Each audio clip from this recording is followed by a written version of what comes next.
Mm.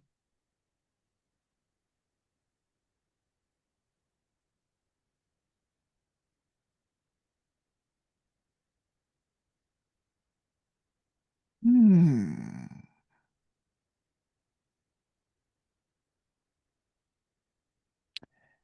Hello. Welcome to this week's edition of the Compliance Marathon. 15 minutes of action-packed compliance talk, but it's not going to be regular compliance, Daniel.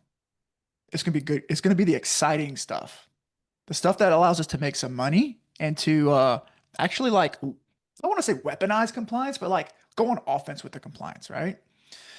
Uh, Daniel Hirsch, CEO, founder, he's the compliance guy. He's the owner of Risk and Compliance Analytics, my favorite compliance guy on the internet. And today we're going to talk about what to consider from a compliance perspective around adding cash pay services, right? So we're just going to let Daniel riff off of that and see if we can add some value. So Daniel, take it away. What do we need to know about adding cash pay services to private practices? All right, awesome. Thank you, Adam. Thank you again for having me. Last week, again, that was a loaded topic, and of course, I tried to jam too much. I think detail into a short amount of time is a rookie mistake. I'll stay on target though, and let everyone know what's necessary before you start offering cash in PT private practice. I love the when you said offensive. It's 100% true. A lot of times, people think historically what you think of compliance is like you can't do that. That's all you hear, right? You Bunch can't of do this. rules, man. Too many Bunch of rules. rules. Nobody likes it. It's Yeah, terrible. yeah, yeah. But the truth is, you just have to stay in the boundaries. And there's a lot of gray area that you have to navigate towards, and this is one of the biggest ones. So a lot of times people are like, "Well, I always lose money on compliance and legal fees. It just never gives me anything back." And the truth is, if your compliance is not helping you expand in your practice, then you need to think differently. Mm, Um, so a lot of practices they're adding cash services right now, like wellness, right, performance yeah. memberships and stuff like that. Um, And on the surface, it kind of seems simple, right? Patients pay directly, there's fewer headaches, but compliance really does matter. And the biggest misconceptions, I think, Adam, is like when you have cash pay, there's no rules. And the truth is, in reality, legal and compliance obligations, they don't disappear. They're just they're differently involved, right? So some risks actually increase if the program isn't really structured properly. So the whole idea is that you have to build it correctly. So let's talk about what rules still apply. So you still have state practice acts, the professional licensure, right, and consumer protection laws. You'll also have maybe advertising standards, and also everyone knows fraud, waste, and abuse, right? The gloves are off. Everyone is talking about that with this Mm. administration. Um, if you also treat Medicare and Medicaid, then you have to be very careful, right? Because obviously they're fully funded, they know exactly what they're doing. The biggest trap, I think, when it comes to Medicare patients, I'll start with Medicare. Um, People think when you're billing Medicare patients for cash for services that are otherwise covered. So it's a huge red flag when you try to switch somebody to a cash-based fee Mhm, when it's mhm. a covered service. That's a huge red flag.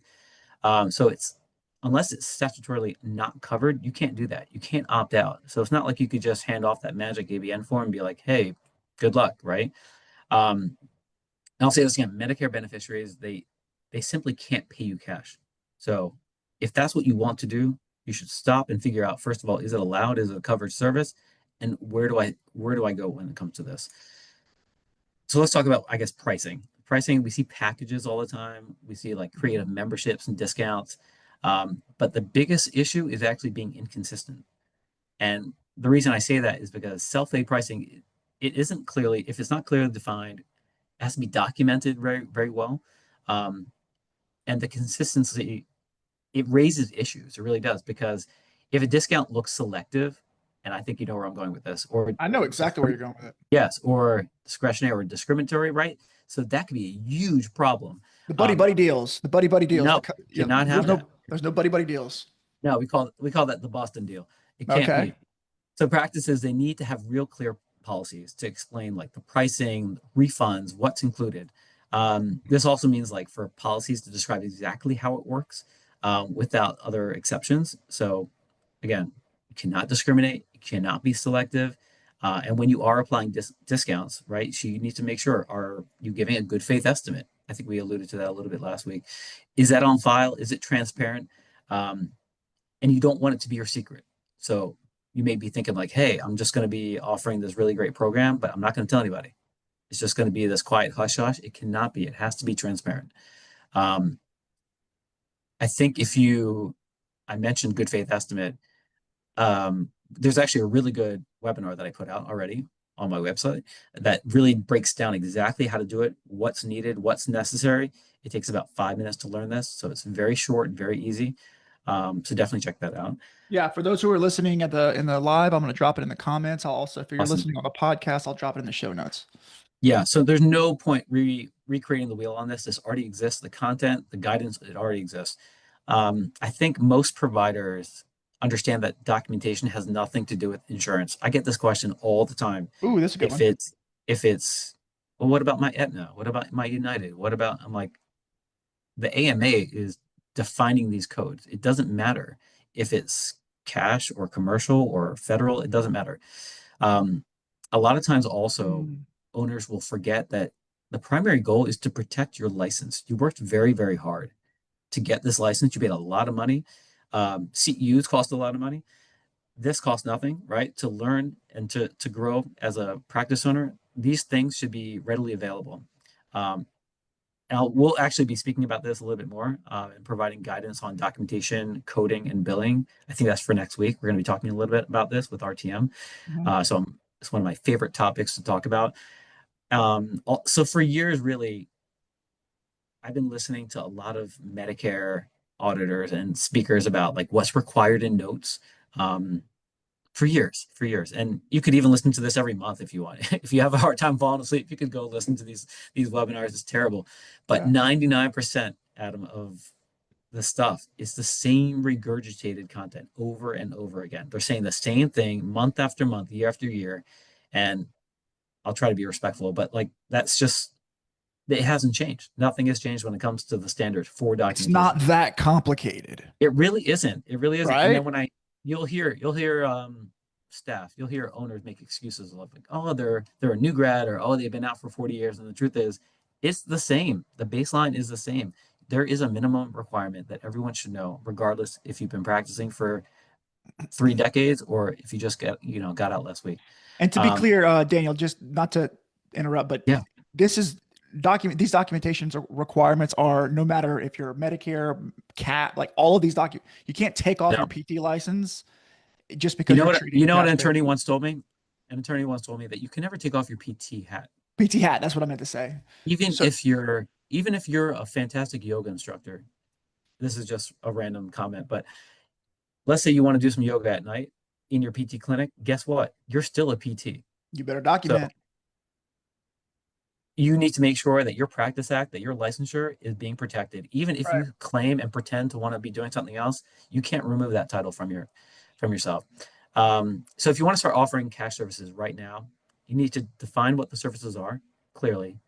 You have to align your pricing, make sure that's very clear. You also have to draft waivers and consent forms. Hmm. And you also have to designate services that are outside of what traditional therapy is defined as. So you have to know this is what my therapy treatment is, and this is what my unique service is.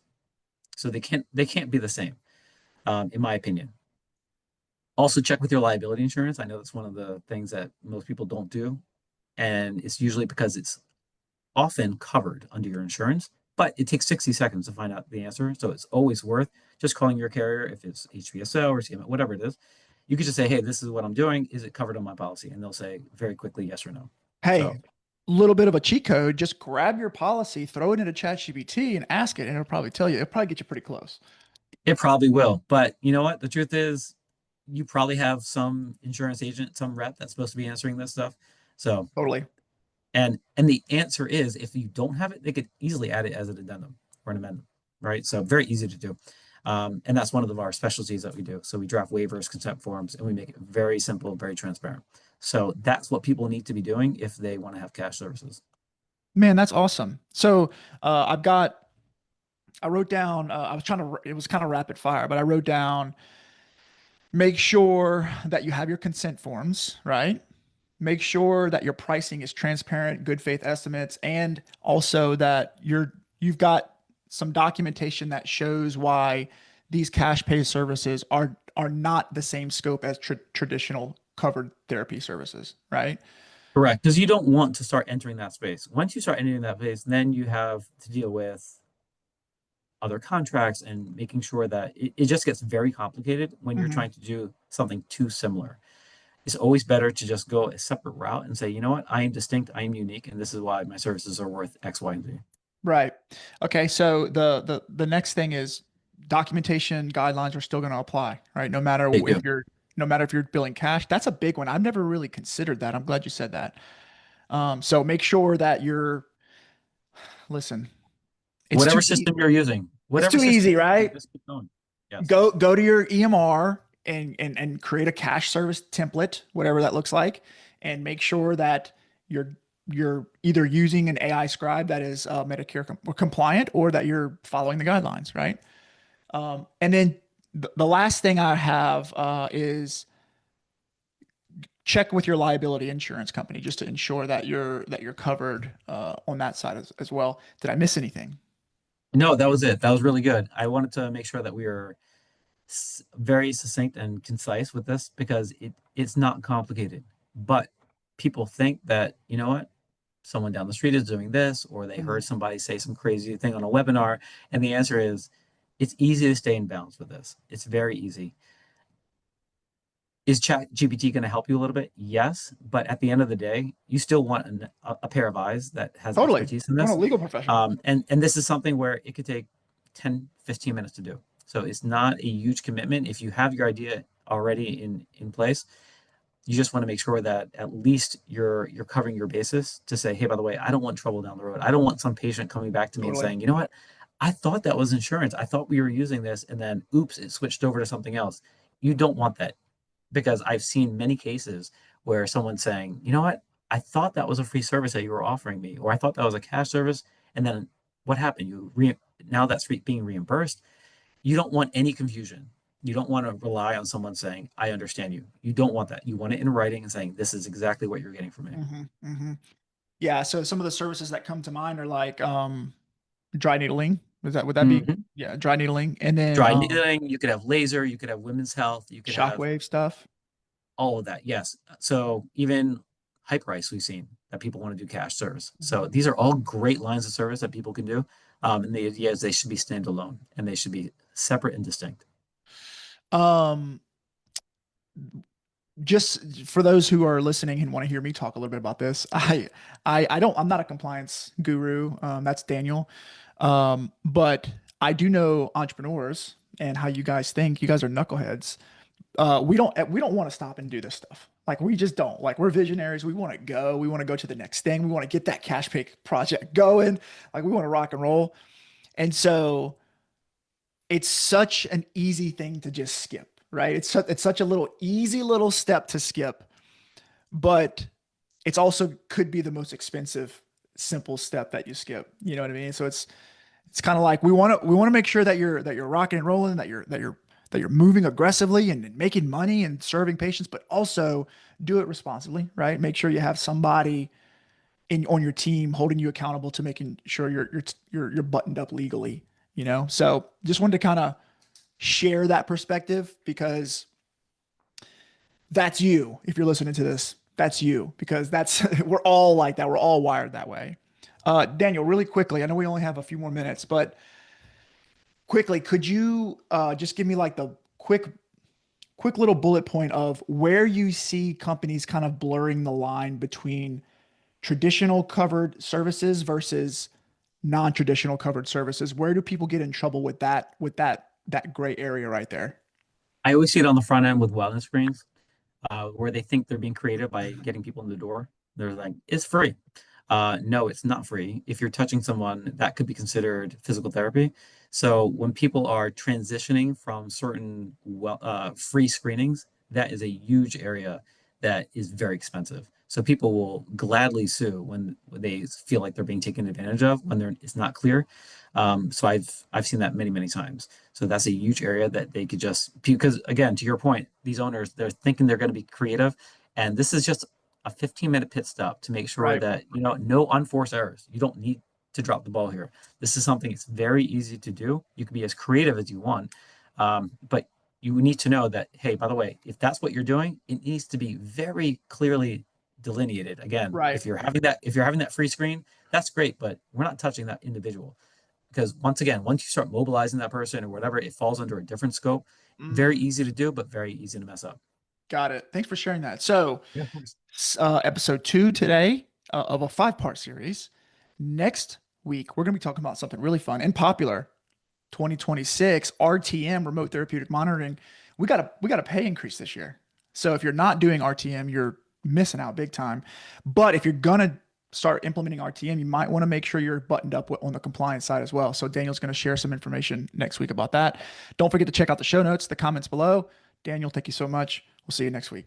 Awesome. Thank you, Adam. All right, brother.